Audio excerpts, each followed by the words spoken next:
시청자 여러분 반갑습니다. AI 아나운서 로아가 전하는 딜라이브 AI 위클리 서울입니다. 첫 번째 소식입니다. 조선왕릉 의릉 복원 계획에 따라 의릉과 인접한 한국예술종합학교 석권 캠퍼스 이전 논의가 지난 2020년 시작됐는데요. 서울 송파구와 경기도 고양시 등이 한예종 유치전에 뛰어든 가운데 이를 저지하려는 성북구의 노력도 이어지고 있습니다. 그로부터 약 3년이 지난 지금 한예종 이전 사업은 어디까지 진행됐는지 박선화 기자가 알아봤습니다. 지난 2020년 조선 왕릉 의릉 복원 계획이 추진되면서 한예종 석관 캠퍼스 이전 논의가 본격화됐습니다. 3개로 나뉜 캠퍼스를 하나로 통합한다는 것이 기본 구상입니다. 한예종 이전 소식에 서울 송파구와 경기도 고양시 등이 유치전에 뛰어들었습니다. 석관 캠퍼스가 위치한 성북구도 지역을 대표하는 예술교육 요람을 뺏길 수 없다며 한예종 지키기에 나섰습니다. 한예종을 사수하기 위한 지자체의 눈치 싸움. 하지만 유치전이 격화하자 문체부의 입장도 신중해졌습니다. 유치전이 과열돼 자칫 지자체 간 갈등으로 번질 가능성이 짙었기 때문 문체부는 2022년 이전 관련 용역을 마무리했지만 결과 발표는 차일피일 미뤘으며 확인 결과 현재까지도 이전 대상지에 대해선 검토 중이라고 답했습니다. 아직 진행된 건 없고 지역마다 다 장단점이 있어서 약간 지금 어느 게 최적의 안이 될지 지금 고민하고 있는 중이에요. 워낙 말이 많아서 반발을 좀 이렇게 최소화시키는 방향에서 하려고 좀 고민은 하고 있습니다. 네. 원론적인 답변만 내놓는 문체부. 그렇다면 한예종 학생들은 이전과 존치 중 어느 쪽을 바라는지 들어봤습니다. 학교가 통합하면 시너지 효과를 기대한다는 의견도 있는 반면 이전 시 구성원에게 혼란을 가져올 것이란 우려도 있습니다. 만약에 다른 캠퍼스에 있는 다른 사람들이랑 같이 합쳐지면 더 다양한 걸 볼 수 있을 것 같긴 해서 좋을 것 같기는 한데 일단 현재는 여기에 있는 게 너무 많아서 아직은 여기 좀 있는 것도 나쁘지 않을 것 같습니다. 학교 이전을 한다 그래서 약간 아직 확실하게 정해져 있는 내용도 없고 그러다 보니까 그럴 바에는 아직 좀 이렇게 학교에 있어서 더욱더 학습이나 학교에 대한 거에 매진하는 게 좋지 않을까라는 생각이 듭니다. 한예종 이전 논의가 시작된 지 3년이 넘었지만 이전 대상지는 물론 성북구 존치 역시 안개 속인 상황입니다. 딜라이브 뉴스 박선화입니다. 다음 달 중 마포역 4번 출구 에스컬레이터 설치 타당성 용역을 시행할 예정입니다. 마포구가 에스컬레이터 미설치로 주민 이용 불편이 크다며 서울시와 서울교통공사에 요청한 결과인데요. 설치 여부에 관심이 모이고 있습니다. 조성엽 기자입니다. 마포역 4번 출구입니다. 고령자들이 힘겹게 계단을 오릅니다. 이곳의 하루 유동 인구는 3만 명. 인근에 주요 기업과 아파트가 있어 직장인과 주민 모두 이용을 많이 하는 곳입니다. 이들은 보통 에스컬레이터가 있는 3번 출구로 나와 4번 출구 방향으로 한 블럭 더 걷습니다. 4번 출구엔 에스컬레이터가 없기 때문입니다. 저쪽으로 올라가는 게 있는데 여긴 올라가는 게 없어서 힘드시죠? 이거 한쪽은 냈으면 좋은데 50여 개에 달하는 가파른 계단으로 인해 에스컬레이터 설치 민원이 많은 상태입니다. 이런 가운데 마포구가 4번 출구 에스컬레이터 설치 사업을 시도합니다. 구는 서울시와 서울교통공사에 거듭 요청한 결과 올해 서울시 예산에 타당성 조사 용역비 4천만 원을 편성하게 됐다고 밝혔습니다. 이에 따라 다음 달부터 서울교통공사 주도로 용역을 시행할 방침입니다. 조사 결과는 올해 안에 나올 예정으로 설치가 가능하다고 판단될 경우 실시 설계 용역 등을 진행 후 공사를 시행할 예정입니다. 마포구는 양방향 설치가 어려울 경우 상향하는 에스컬레이터만이라도 조성해야 한다고 강조했습니다. 딜라이브 뉴스 조성엽입니다. 내가 사는 곳에서 걸어서 일상생활에 필요한 서비스를 이용할 수 있는 서울. 지난해 서울시가 내놓은 2040 서울도시 기본계획의 핵심입니다. 강남구가 이를 지역에 적용하기 위한 기본 청사진을 내왔습니다. 엄종규 기자가 정리했습니다. 일명 N분 도시, 일상생활에 필요한 시설과 서비스에 N분 내에 접근할 수 있는 도시를 말합니다. 파리 15분 도시와 멜버른 20분 도시처럼 서울도 지난해 N분 도시 조성 계획을 내놨습니다. 이러한 보행 일상권 구축 구상은 강남 미래도시 공간 발전 계획에도 반영됐습니다. 구는 우선 지역 내 30곳에 달하는 역세권을 중심으로 고밀도 복합 개발을 유도합니다. 여기에는 문화와 체육, 여가 등의 공공시설은 물론 쇼핑과 업무 같은 대부분의 생활시설을 집약합니다. 30개의 역세권을 갖고 있는 강남인데요. 이런 지역별 불균형을 이곳에서 해결할 수 있을 것으로 여겨지고 있습니다. 근거리에서 도시의 서비스와 지역의 자조 커뮤니티를 할 수 있는 이렇게 걸어서 지역 서비스가 복합된 생활권을 도모하고 있는 지역 발전을 위한 전략 거점도 육성합니다. GBC와 코엑스 일대 국제교류 복합지구와 세택 주변 마이스 산업 연계 거점, 그리고 수서 역세권 주변은 신성장 산업 거점으로 계획됐는데 그 중심에는 로봇 산업이 자리할 전망입니다. 아울러 이러한 도시 재설계에는 강남이 가진 문화적 장점도 반영돼야 한다는 견해도 제시됐습니다. 강남이 단순히 효율성만을 기반으로 움직이고 재설계되는 게 아니라 문화적으로 어떤 감수성을 세계인들에게 소구시킬지를 반드시 고민하는 게 이 강남의 다음 100년지 대계 중요한 요소다, 이렇게 말씀드립니다. 이 밖에 강남구는 저층주거지 정비와 녹지와 수변 공간 확충, 지하도시 입체화 등의 2040 6대 전략을 제시했습니다. 딜라이브 뉴스 엄중규입니다. 만해 한용운 선생은 일제강점기 시절 대한민국의 독립을 염원하다 입적했는데요. 서거 80주년을 맞아 만해 한용운 선생의 흉상이 중앙구 망우역사 문화공원에 세워졌습니다. 윤지아 기자입니다. 지난 7일 망우역사 문화공원에 만해 한용운 선생의 흉상이 설치됐습니다. 일제강점기 때 시집 님의 침묵을 출판하며 저항에 앞장선 한용운 선생은 3.1운동 민족대표 33인 중 한 명으로 광복을 1년 남기고 입적해 망우역사 문화공원에 안장됐습니다.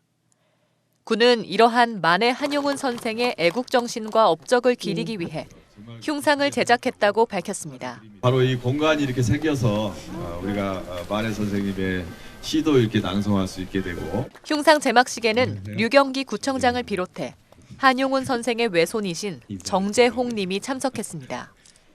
또한 독립운동가이자 승려였던 만해 한용운 선생을 추모하기 위해 사암연합회 법장사 스님들이 모여 반야심경 봉독 시간을 가졌습니다. 서거 80주년을 맞아 세워진 만해 한용운 선생의 흉상과 시비는 한국 근현대사가 살아 숨쉬는 망우역사 문화공원에서 만날 수 있습니다. 딜라이브 뉴스 윤지아입니다. 그동안 오페라라고 하면 내용도 어렵고 전문 공연장을 찾아야 해서 다소 멀게 느끼셨던 분들 많으셨을 겁니다. 그런데 카페나 도서관 등 평소 즐겨가는 공간에서 오페라 공연을 만나게 된다면 어떨까요? 버스킹 형태의 오페라 공연 프로그램을 처음으로 선보입니다. 박용 기자입니다. 네로라 하는 성악가들의 공연이 한창입니다.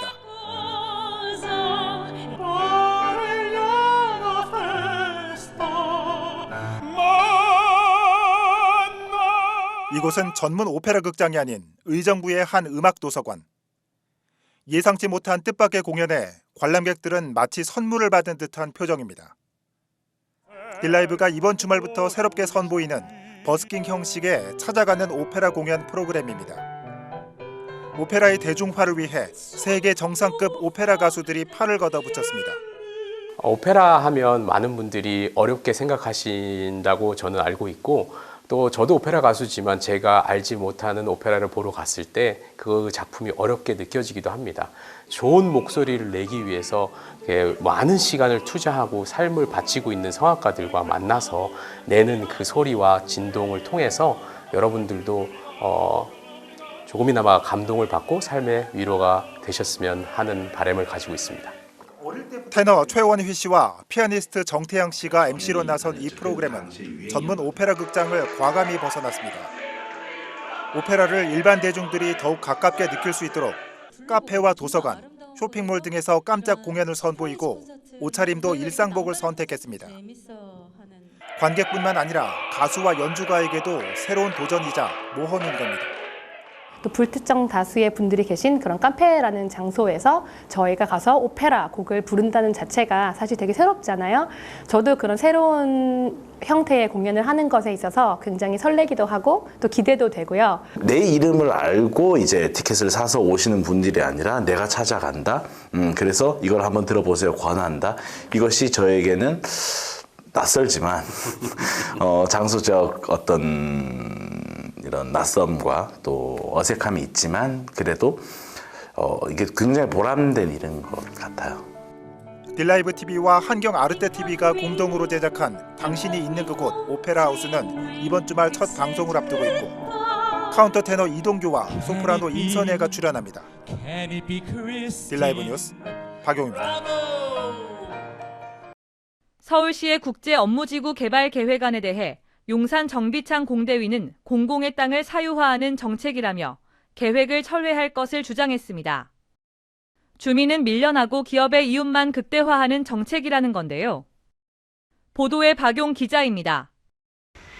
서울시가 발표한 용산 정비창 부지 개발 계획에 대해 한 시민단체가 반기를 들었습니다.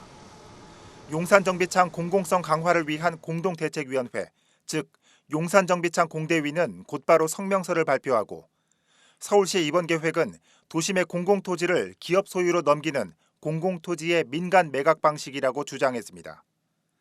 이는 기업 특혜와 부동산 투기 개발을 조장하는 계획으로 치솟은 땅값으로 인해 시민들은 밀려나게 되고 기업의 이윤만 남기게 될 것이라고 지적했습니다.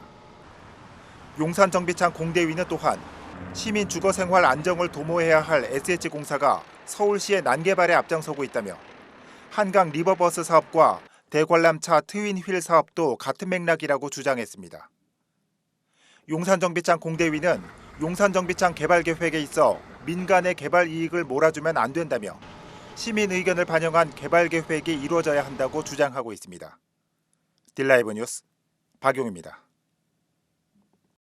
새해 첫 중랑구의회 임시회가 마무리됐습니다. 본 회의에서는 공공형 실내 놀이터 설치와 운영 등 총 10건의 안건이 접수됐는데 만장일치로 가결됐습니다. 이 밖에 임시회 소식 윤지아 기자가 전해드립니다. 중랑구의회 임시회가 열렸습니다. 제266회 임시회 안건으로는 공공형 실내 놀이터 설치 및 운영에 관한 조례, 일부 개정 조례안 등이 주요 안건으로 논의됐습니다. 개정된 조례안은 놀이터 이용 가능 대상을 영유아에서 어린이로 변경하고 누리 돌봄 서비스를 새롭게 만들어 양질의 돌봄 서비스를 제공하겠다는 게 골자입니다. 영유아에서 어린이로 변경하여 이용 가능 연령을 6세 미만에서 9세 이하로 변경하였고 안 제3조의 누리 돌봄 서비스 제공 기능을 신설하였습니다. 또 이날 5분 발언에 나선 이윤재 의원은 어린이집 폐원의 심각성을 다뤘습니다. 영유아와 학부모의 선택권을 보장하고 보육 교직원의 교육 안정성 확보 등 대책 마련을 촉구했습니다. 우리 중랑구도 최근 2년간 32곳의 어린이집들이 문을 닫았습니다. 저출산 등으로 인한 어린이집 이용 아동이 감소로 어린이집 유휴공간 확대 및 어린이집의 재정적 어려움이 증가. 한편 이번 임시회는 지난 8일간의 회기를 끝으로 조례안과 일반 안건 등을 처리한 후 폐회했습니다. 딜라이브 뉴스 윤지아입니다. 종로구보건소가 리모델링 공사로 인해 오는 6월까지 구경찰박물관 건물로 임시 이전합니다. 이에 따라 예방접종 증명발급과 코로나19 관련 업무는 구경찰박물관 건물로 방문하면 도움받을 수 있습니다. 하지만 보건소 예방접종과 내과 치과 등의 치료 서비스는 리모델링이 끝날 때까지 당분간 중단됩니다. 종로구는 이번 시설 개선을 통해 진료실과 대기실을 효율적으로 다시 배치하고 결핵체담 검사 시설을 새로 설치할 계획입니다. 성동구가 지난해에 이어 청년 탈모 치료비 지원 사업을 계속 추진합니다. 성동구는 지난해 3월 전국 최초로 청년 탈모 치료비를 지원하기 시작했고 한 해 동안 988명이 치료비를 지원받았습니다. 이번 지원 사업은 성동구에서 3개월 이상 거주하며 의료기관에서 탈모 진단을 받은 39세 이하 주민이 대상입니다. 경구용 약제비에 한해 탈모 치료비 일부가 지원되며 연간 20만 원 한도 내에서 약제비를 보전받을 수 있습니다. 치료비 지원 신청은 성동구청 홈페이지를 통해 가능하며 소견서와 약 구매 영수증 등을 제출해야 합니다. 중랑구가 제1기 중랑구 시니어 모델을 모집합니다. 시니어 모델에 선발되면 구정 홍보물 제작에 참여하게 되고 주요 명소와 계절별 관광지에서 모델 활동을 할 수 있습니다. 또한 활동비 지급 또는 자원봉사 시간을 인정받을 수 있습니다. 1965년 12월 31일 이전에 출생한 중랑구민이 대상이며 모집 인원은 20명입니다. 활동 기간은 올해 3월부터 12월까지 총 10개월이며 이번 달 14일까지 중랑구청 홍보담당관의 전화 또는 이메일로 신청하면 됩니다. 성동구가 쓰레기 무단 투기 근절을 위해 종합계획을 수립했다고 밝혔습니다. 이번에 발표된 종합계획을 살펴보면 생활 폐기물 무단 투기 집중 관리와 사업장 폐기물 배출 시스템 관리, 그리고 청결도시 조성 등 3개 분야 9개 사업이 추진될 예정입니다. 세부 사업으로는 무인 감시 카메라 설치와 무단 투기 상습 지역 순찰 강화 등이 포함됐습니다. 성동구는 오후 6시부터 오후 10시까지 무단 투기 전담 단속반을 운영하고 지난해에 이어 담배꽁초 수거 보상제도도 시행합니다. 버려진 담배꽁초를 수거해 주민센터에 접수하면 1g당 30원의 보상금을 받을 수 있습니다. 이 시간 준비한 소식은 여기까지입니다. 딜라이브 AI 위클리 서울을 마칩니다. 시청해주신 여러분 고맙습니다.